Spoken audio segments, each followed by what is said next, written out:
Hare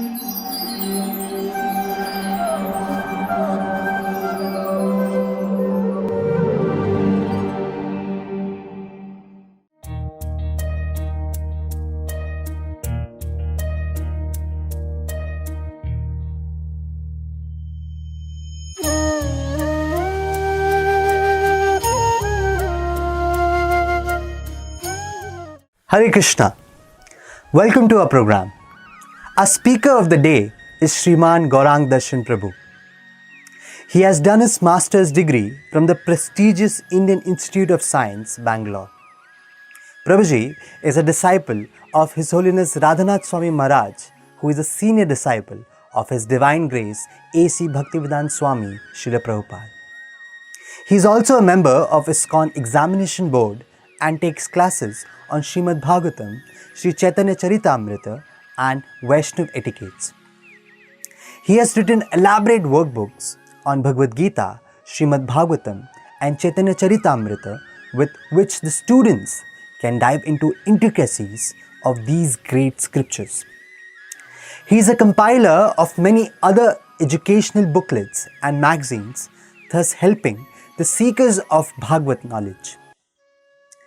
In all, he is a living encyclopedia of scriptures preaching the science all over the world, and who is exemplary and lives whatever he preaches. Come, let's hear him and try to imbibe the essence of scriptures as presented by him. Thank you. Hare Krishna. Hare Krishna. We will discuss a story from the 8th canto of Srimad Bhagavatam. It's a very popular episode in the Srimad Bhagavatam. This is called Samudra Manthan, or churning of the milk ocean. Once upon a time, the demigods and the demons together worked on one project, that is the churning of milk ocean. Who has conceived this whole activity? It is directly the Supreme Lord Vishnu. It's a very special event that has happened in the universal history.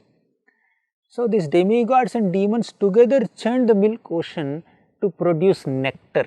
Nectar is amrita, that makes people immortal, or long life is bestowed because of drinking this nectar.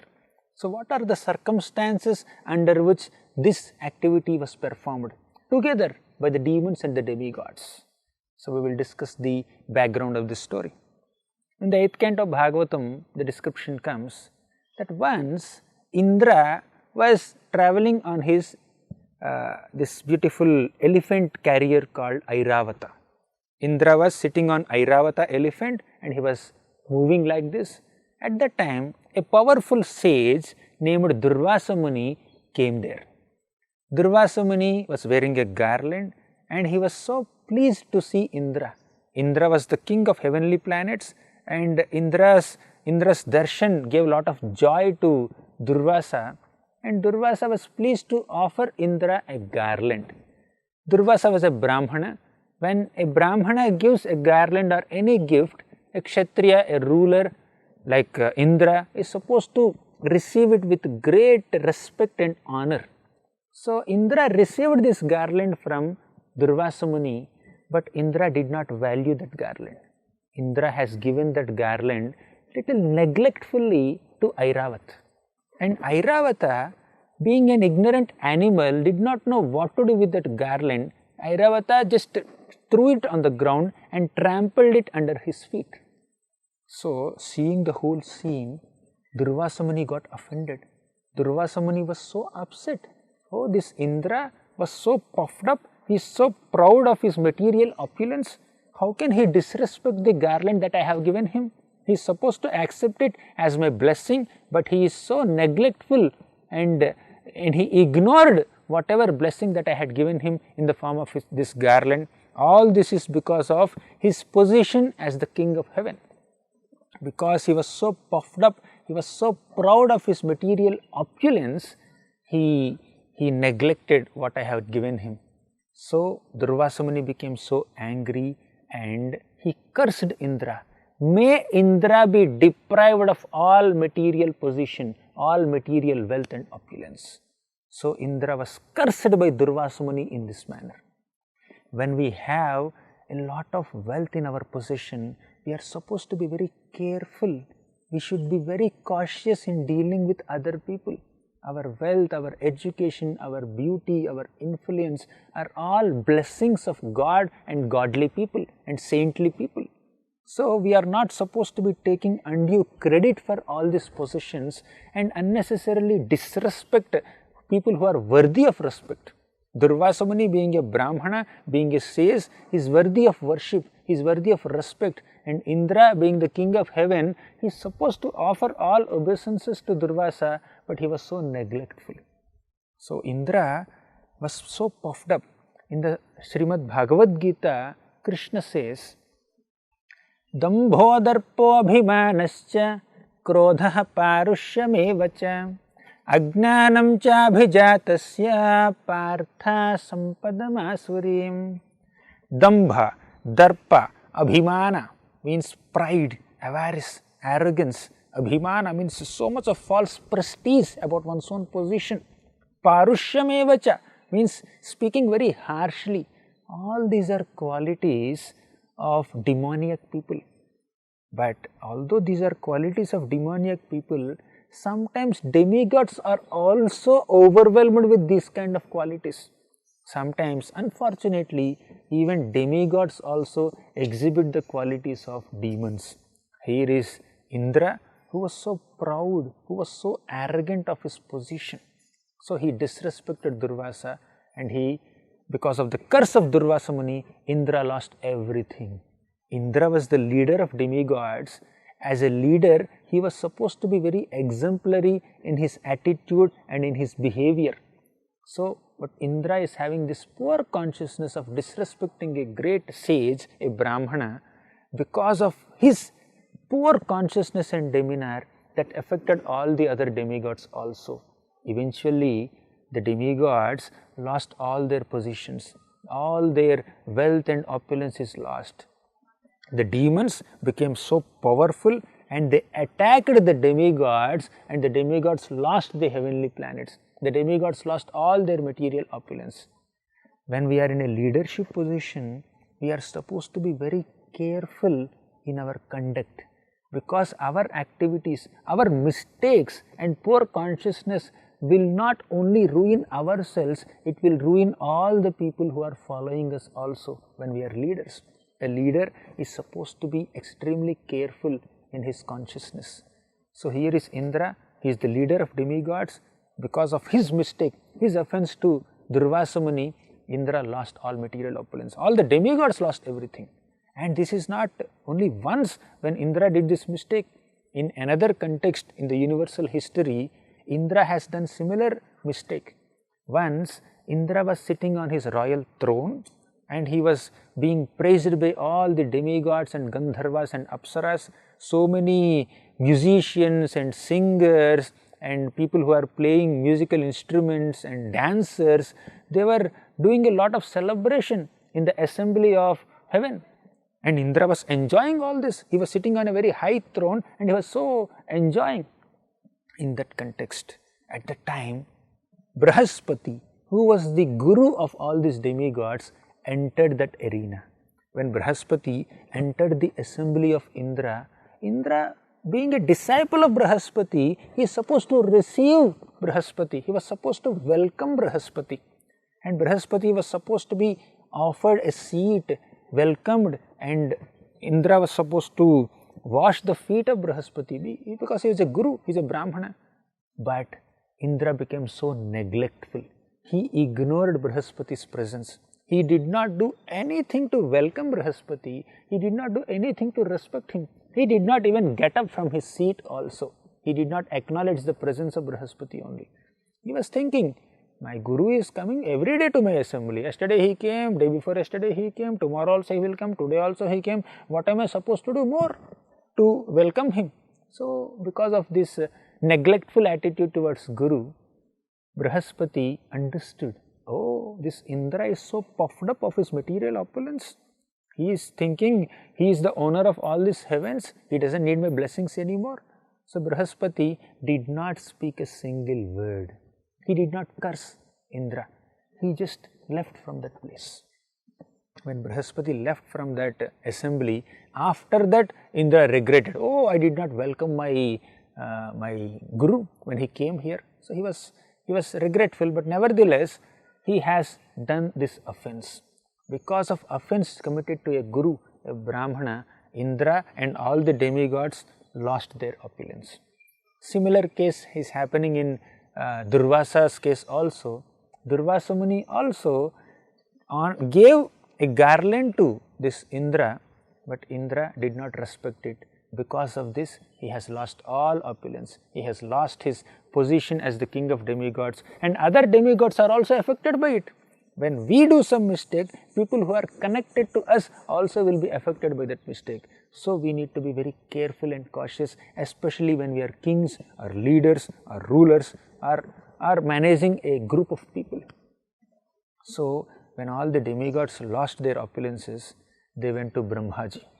Brahmaji is the foremost demigod. So Lord Brahma saw these demigods. They are having such sullen faces. They were so morose. They were so dejected in their demeanor. Brahmaji asked them, what happened to you? Then the demigods replied, we have lost all our positions. All the demons attacked us and they have taken all our positions. Now we are deprived of our heavenly positions and wealth. We have nothing now. So we are so morose. All this is because of my misbehavior with Durvasa. And Brahmaji also understood, because they misbehaved with a great Brahmana, powerful Brahmana, they lost all opulence. Nevertheless, Brahmaji scolded them, but Brahmaji also was kind to them. Brahmaji definitely disapproved the misdeed done by the demigods headed by Indra, but he did not disown them, because demigods are the authorized, empowered rulers of this universe. In this universe, there are so many departments. Just like within one state, there are multiple departments. There are so many in charges or ministers to orchestrate the affairs of a state. A finance minister, home minister, chief minister for every state, prime minister for the whole country. So like that, the education minister, like the different aspects of a state or country are managed by different people. They are different ministers. Similarly, on a universal level also there are so many managers, administrators. So in the universal government system, universal management system, the demigods are the appointed administrators or managers. Indra is the king of all these demigods. His main task is to control the rains, to bestow rains on the people on this earthly planet. And the fire department is taken care by Agni, the air department is taken care by Vayudeva, and the criminal department is taken care by Yamaraj. So like that, Indra, Chandra, Varuna, Vayu, Agni, all these demigods are the appointed administrators of the universe. They take care of different departments. They are all appointed by the Supreme Lord. They are all supposed to be representatives of the Lord. So they are bestowed with the necessary power and skill and influence to orchestrate the affairs of this universe. But sometimes even the demigods also become little poor in their consciousness and they perform some mistakes, just the way Indra has done here. So Indra has done this mistake and all the demigods are also affected by this mistake. Although they are the appointed administrators of this universe, their administrative roles, their positions were snatched away by the demons. Demons have demoniac qualities. Demons are so selfish in nature. They use whatever facilities they have for their own sense enjoyment, for their own selfish purposes. So these demons are not supposed to be orchestrating the affairs of this universe. A person who is sitting in a leadership role, he is supposed to have sense control, self-control. He is not supposed to be ruling the kingdom for selfish purposes. He should not be tormenting people. He should follow the course of action according to the material nature. He is not supposed to be trying to exploit the material nature. but the demons have these kind of tendencies. So Brahmaji understood that it is his responsibility to rectify the current crisis situation and somehow manage to keep all the demigods back in their administrative roles. Yes, what they did is mistake, but they are the qualified people to rule this universe. But the demons have taken their positions, then the whole universe will go tipsy-turvy. So Brahmaji took this responsibility of rectifying the situation. So Lord Brahma took all the demigods and went to the abode of Lord Vishnu. Lord Vishnu is the supreme creator, maintainer and destroyer of this entire universe.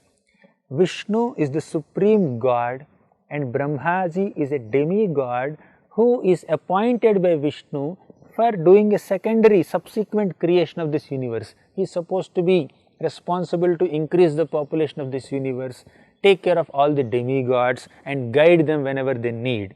So Brahmaji, Shiva, Indra, Chandra, Varuna, Vayu, all these are demigods who are supposed to be the assistants of Lord Vishnu. Vishnu is the supreme god and he is the maintainer of the entire universe, and all the other demigods are working under him to take care of different affairs of this universe, different departments of this universe.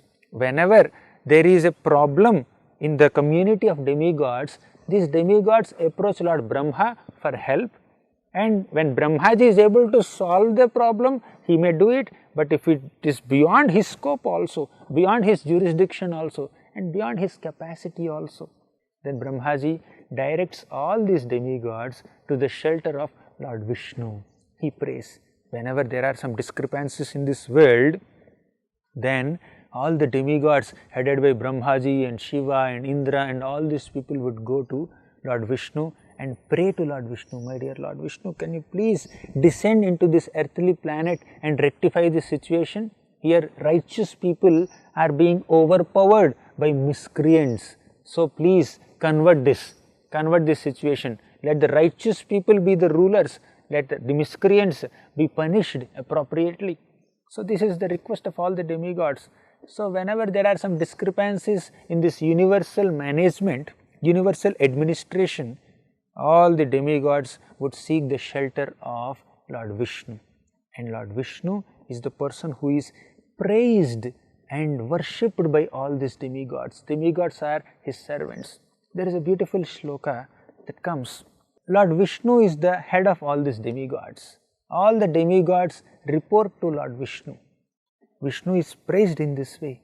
Yam Brahma Varunendra Rudra Marutah Stunvanti Divyaistavaihi Vedaihi Sangapadakramopanisadaihi Gayanti Yam Samagaha Dhyanavasthita Tadgatena Manasa Pashyanti Yam Yogino Yasyantam na vidursurasuraganah Devaya Tasmai Namaha. Yam Brahma, Varuna, Indra, Rudra, Marutaha, all these demigods go and offer praise to the Supreme Lord Vishnu. Stunvanti divyaihi stavaihi. They praise the Lord in transcendental divine poetry. Vedaihi sangapadakramopanisadaihi gayantiyam samagaha. All the Vedic literatures, including the Vedas and Upanishads and Puranas, they only describe the glories of Lord Vishnu. Dhyanavasthita tadgatena manasa pashyanti yam yogino. All the yogis perform tapasya for hundreds of years only to see the beautiful form of Lord Vishnu within their hearts. Right? So the sloka says, Yasyantam na vidur sura asura ganaha devaya tasmai namaha. It is very difficult to understand the glories of Krishna even by suras or asuras. Suras means the demigods and asuras means the demons. Whatever may be the material qualification of a person, it is very difficult to understand the Lord. And such Lord is worshipable by all the demigods, worshipable by all the yogis and described in all Vedic scriptures. So whenever the demigods have some problem in their universal administration, they go and seek shelter of Lord Vishnu. Here Brahmaji took all these demigods to the shelter of Lord Vishnu, and then Brahmaji offered such beautiful devotional prayers to Vishnu. He said, "Oh Vishnu, you are our ultimate protector, maintainer, and now this is the period of maintenance. We have to maintain this material world, and all the demigods are supposed to be the appointed administrators of this universe, but their positions are taken away. They are in crisis situation. So please help us to rectify this situation. So only you are the person who has the ability to help all of us. So kindly show your mercy." So Brahmaji, on behalf of all the demigods, offered heartfelt prayers to Lord Vishnu, seeking the help and support of Lord Vishnu. Hare Krishna. For more such devotional programs, please watch Hare Krishna television. To get this channel, please contact your cable or DTH operator. For more information, please call 8767 845 845.